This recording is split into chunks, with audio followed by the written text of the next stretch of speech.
vulneráveis como nós, que somos seres humanos. Então, para mim, eu considero como um privilégio muito grande pregar o Evangelho. E todos aqueles que pregam a palavra devem se gabar, porque são pregadores, são embaixadores, é a carta magna de Deus. Tem que se vangloriar nisso, porque é algo extraordinário, é mistério de Deus. Quero agradecer ao pastor Rodrigo pela confiança, né? E por ter onde nos sugerido se poderíamos empregar ou não. Então, quando eu cheguei, eu achei que eu ia chegar muito tarde de Águas Lindas, né? Porque eu achei que era longe, tinha tempo que eu não ia em Águas Lindas. Quando eu fui para Ceilândia, poucos minutos já estava dentro de Águas Lindas.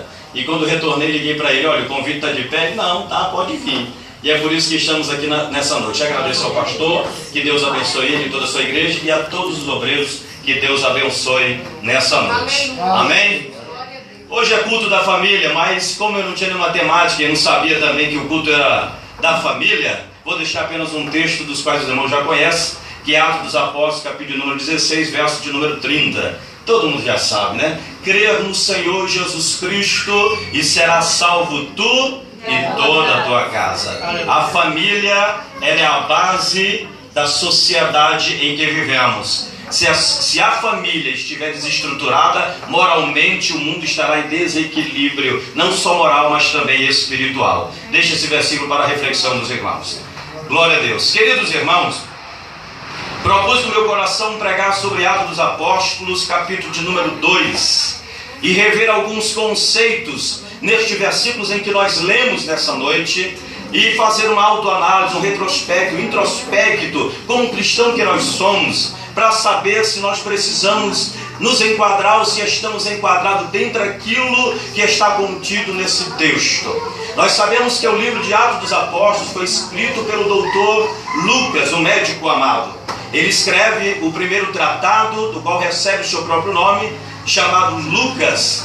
A Bíblia nos ensina ali que ele resolve escrever, faz uma pesquisa minuciosa acerca de tudo que Jesus fez, o seu ministério, tudo que Jesus ensinou, como ele pregou, desde o seu nascimento até a sua morte. Na verdade, o intuito de Lucas, quando escreve o primeiro tratado, era esclarecer para Teófilo, um novo convertido, para esclarecer para ele se Deus, se Jesus Cristo, de fato veio para os gentios. Porque a perspectiva era de que Jesus viesse para os judeus. Mas os irmãos sabem que os judeus não reconheceram, não entenderam o plano salvífico do Senhor. E João, por sua vez, escrevendo no capítulo de número 1 e verso de número 1, a Bíblia diz que no princípio era o verbo estava com Deus e o verbo era Deus. E todas as coisas foram feitas por ele, e nada do que foi feito sem ele se fez. No verso de número 12, a Bíblia diz que este mesmo verbo, a Bíblia diz, e ele veio para o que era seu, o povo judeu, mas os seus não o receberam.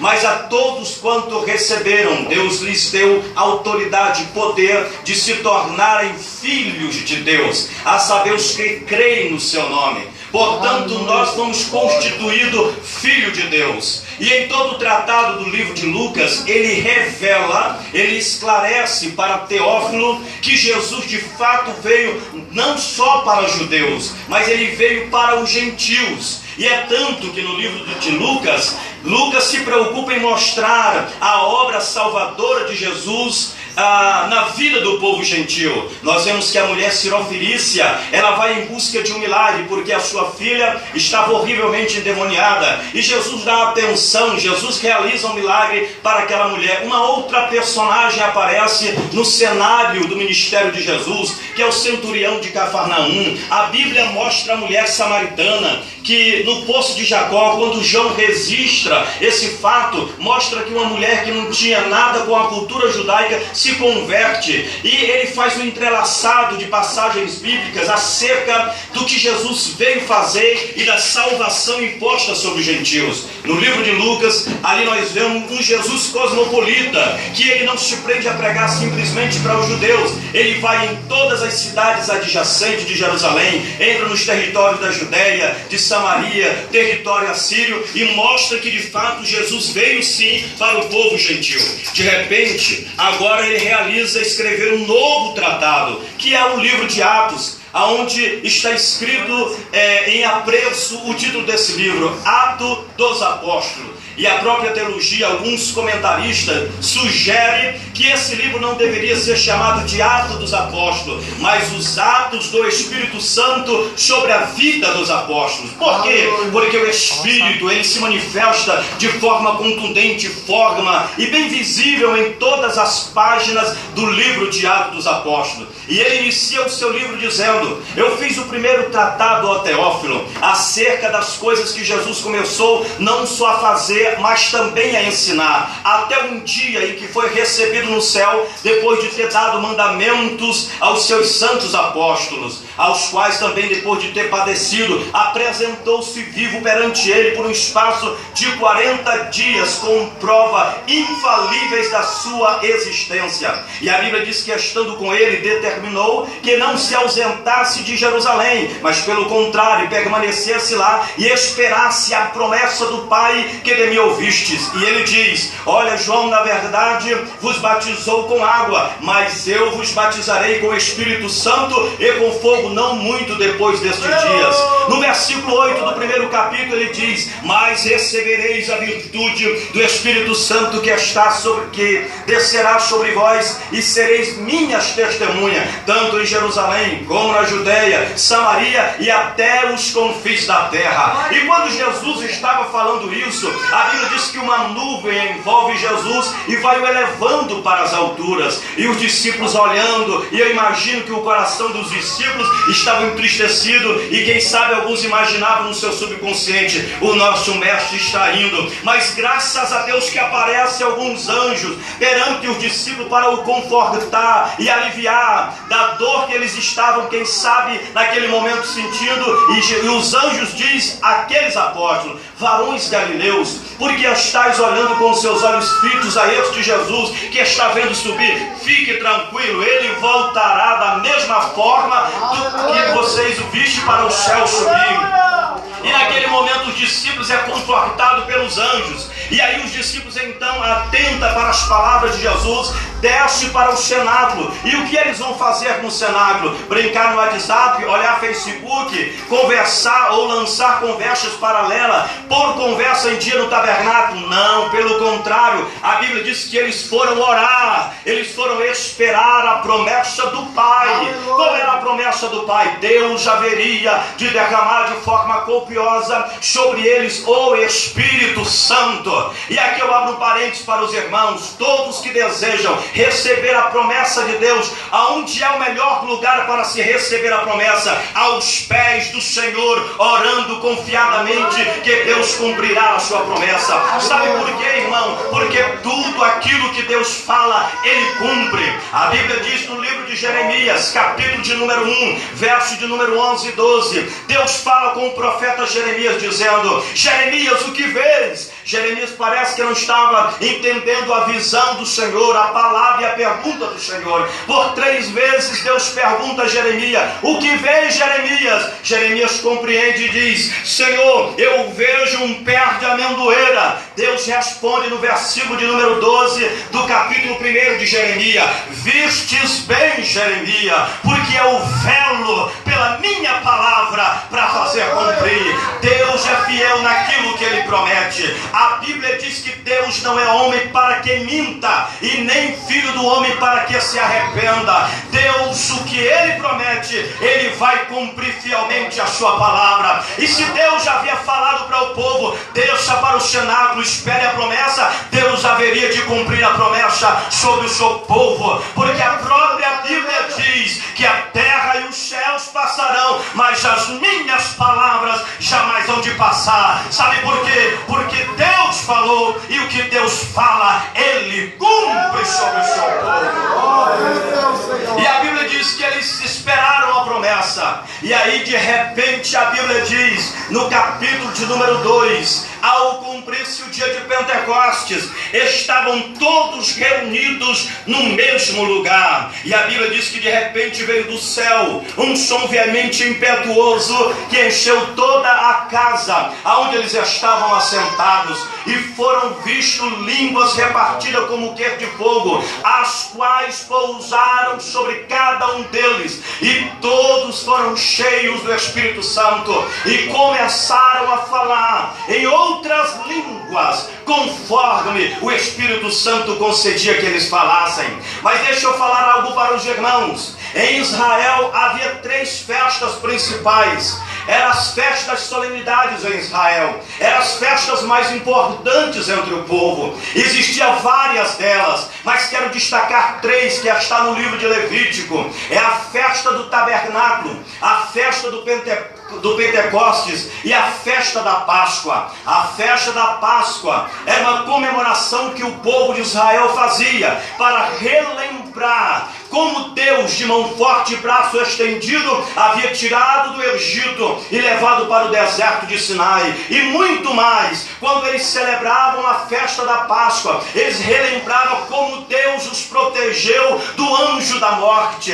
Quando a Bíblia diz que o anjo da morte veio no Egito, Deus determinou que eles pegassem um cordeiro, imolassem o cordeiro, pegassem o sangue do cordeiro e espargissem sobre os umbrais da porta. E o povo de Israel fez isso, colocou o sangue do cordeiro sobre os umbrais da porta. Quando o anjo destruidor aparece, a Bíblia diz que ele não entra dentro da casa do povo de Israel, simplesmente na casa do povo egípcio, e mata todos os seus primogênitos. E quando a festa da Páscoa era celebrada, o povo relembrava o livramento que Deus havia feito. A Bíblia também fala da festa dos tabernáculos, para relembrar o período de 40 anos que ele passou no deserto de Sinai, sem casa, morando em tendas. E todas as vezes que eles relembravam nessas solenidades a festa do tabernáculo, eles lembravam o tempo que eles não tinham casa, moradia, e viviam nas tendas. E eles saíam de dentro das suas casas e ficavam na porta, armavam tenda para lembrar como Deus os havia guardado e protegido em toda a sua peregrinação. Mas a Bíblia fala de uma festa importante, que era a festa do dia de Pentecoste.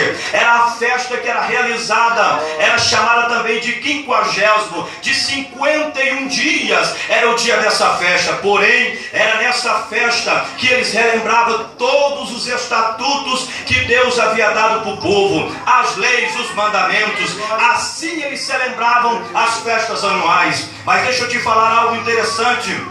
Foi nesse período, na festa de Pentecoste, era um período de ventania forte. Era no dia de Pentecoste que o vento era comum. Eu imagino quando os discípulos entraram para o cenáculo, eles já estavam acostumados com a ventania forte que ocorria naquele período, porque era próximo da festa da colheita. Era realizada no mês de outubro, no mês de Tisri, e naquele período ventava muito forte. Quando os discípulos entram para o cenáculo para orar, a Bíblia diz que ao cumprir-se os 51 dias, eles estavam todos reunidos no mesmo lugar. E a Bíblia diz que de repente surge do céu um vento forte, veemente, impetuoso, e que envolveu toda a casa. O que eu quero dizer com isso nesta noite? Eu quero dizer que naquele culto não foi um culto vazio, naquele culto de oração não foi um culto parado e nem tampouco um culto inerte. Era um culto de movimento, era um culto de muito barulho, era um culto de muito movimento. Aquele culto estava sendo realizado e algo de extraordinário estava acontecendo. Barulho era frequente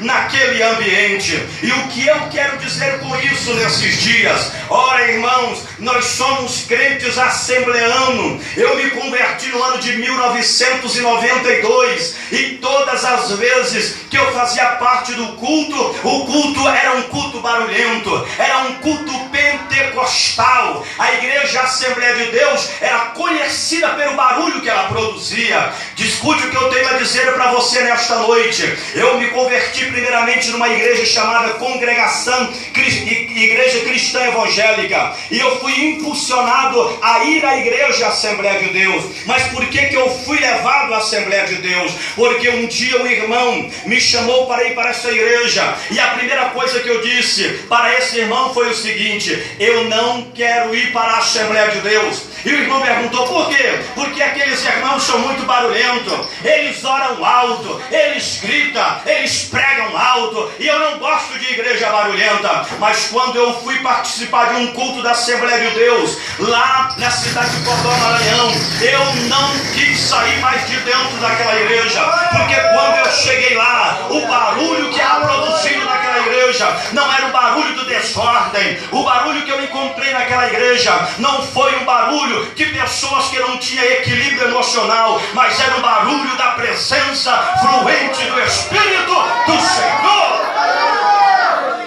E nos nossos dias, nós não podemos perder essa evidência no meio da igreja Assembleia de Deus. A igreja tem que continuar os seus cultos com o mover e o barulho do Espírito Santo. Temos que continuar com os nossos cultos avivados. Não importa o que as pessoas vão dizer, não importa o que vão falar, nós devemos permanecer com os nossos cultos, com a manifestação fluente do Espírito Santo. Deixa eu contar um testemunho para você. Eu me lembro que o irmão, quando foi pregar na igreja qual fazia parte, ele disse que havia um certo irmão na igreja. Este irmão, ele dava glória e aleluia em todo culto, porque houve uma época do período em que nós nos convertemos, que a presença de Deus era tão notória, o barulho era tão evidenciado no meio da igreja, que se o irmão atropelasse nas suas expressões, mas mesmo assim a igreja estava glória a Deus, aleluia. Nós dávamos glória a Deus até por vento. Se alguém falasse qualquer coisa fora de sentido e da normalidade, mas os crentes estavam lá, glória a Deus, aleluia. Eles esperavam, eles não esperavam uma palavra de efeito para dar glória a Deus e aleluia. Eles tinham prazer espiritual de dar glória a Deus e aleluia.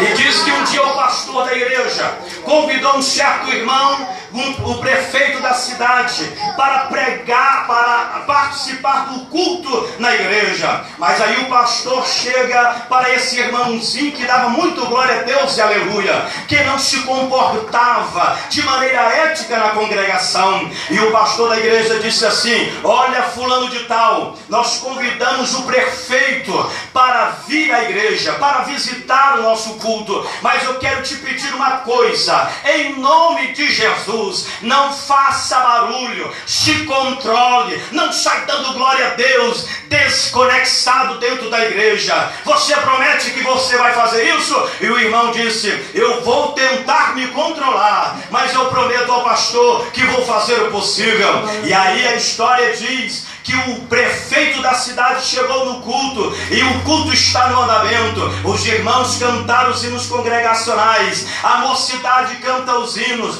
dá as oportunidades avulsas para os irmãos cantar e para outros dar uma palavra. Mas quando chegou a vez das irmãs do círculo de oração, aquele irmão já estava para se explodir no banco, ele não conseguia mais se controlar. Quando as irmãs começaram a cantar o hino, ele não aguentou, ele soltou a boca e começou: glória a Deus, aleluia, glória a Deus e aleluia. O pastor da igreja pôs a mão na cabeça e disse: eita meu Deus, o prefeito não vai mais vir para a igreja participar do culto, nas nossas reuniões ele não vai vir mais. O que o irmão está fazendo? Aquele irmão não se controlou, o irmão não parou, deu glória a Deus o tanto que ele pôde, fez barulho o tanto que ele quis. Quando acabou o culto, o pastor conversou com o prefeito e disse: prefeito, você gostou do culto? E o prefeito disse: eu gostei do culto, mas só tem uma coisinha que eu quero falar para você. E o pastor disse: eita meu Deus, ele já vai dizer que não vai vir no culto por causa do irmãozinho que estava perturbando a ordem do culto. Sabe o que foi que o prefeito disse? Olha, eu vou vir mais vezes a esta igreja, não por causa dos irmãos, mas por causa daquele crente que não parava de dar glória a Deus e aleluia na congregação. Deixa eu te dizer uma coisa nessa noite: barulho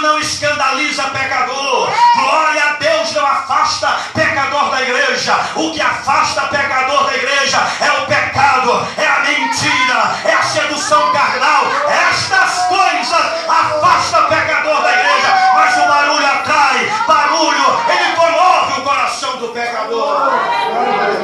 Aleluia! Precisamos continuamente fazer barulho na igreja. Sabe por que nós atraímos a presença de Deus para o nosso meio? Quando nós lemos no livro de Êxodo, capítulo de número 28, a Bíblia diz que o sacerdote tinha as suas vestimentas, e algo curioso nas vestimentas do sacerdote é que os sacerdotes, irmãos, além das romãs que havia nas vestimentas do sacerdote, tinha sinos na vestimenta do sacerdote. Mas para que servia esse sino na vestimenta do sacerdote? Anualmente, os sacerdotes entravam no Santo dos Santos para oferecer o sacrifício anual pelos irmãos, pelo pecado do povo. E os sacerdotes tinham que ir até a presença de Deus oferecer o sacrifício. E sabe o que a Bíblia diz? Que ele entrava, matava o animal e degolava este animal, aspergia o sangue, depois entrava no Santo dos Santos, e lá no Santo dos Santos tinha a arca do Senhor, que representava a presença de Deus. Sabe aonde estava toda a congregação? Sabe aonde estava todo o povo? Fora da igreja, no átrio externo, alguns no átrio interno da congregação.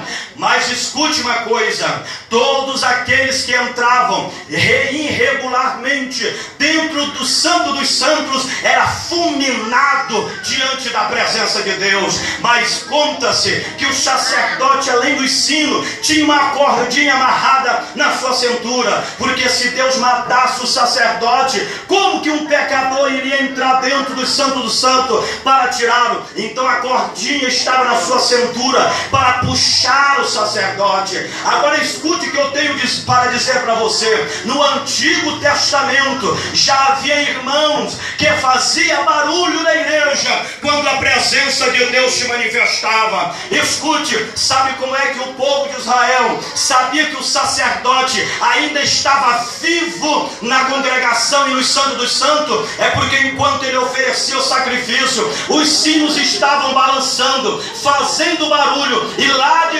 fora o povo entendia: o sacerdote está vivo, ele está fazendo barulho, é sinal que a presença de Deus está lá, é sinal que Deus está presente. Agora escuta aqui, meu irmão: você acha que crente, quando entra na presença de Deus, fica de boca calada, fica parado, inerte, como roubou na igreja? Pelo contrário, não há ninguém, nenhum cristão que consegue se conter diante da presença de Deus. Se Deus está presente, ele faz barulho e dá glória a Deus, porque Deus se faz presente.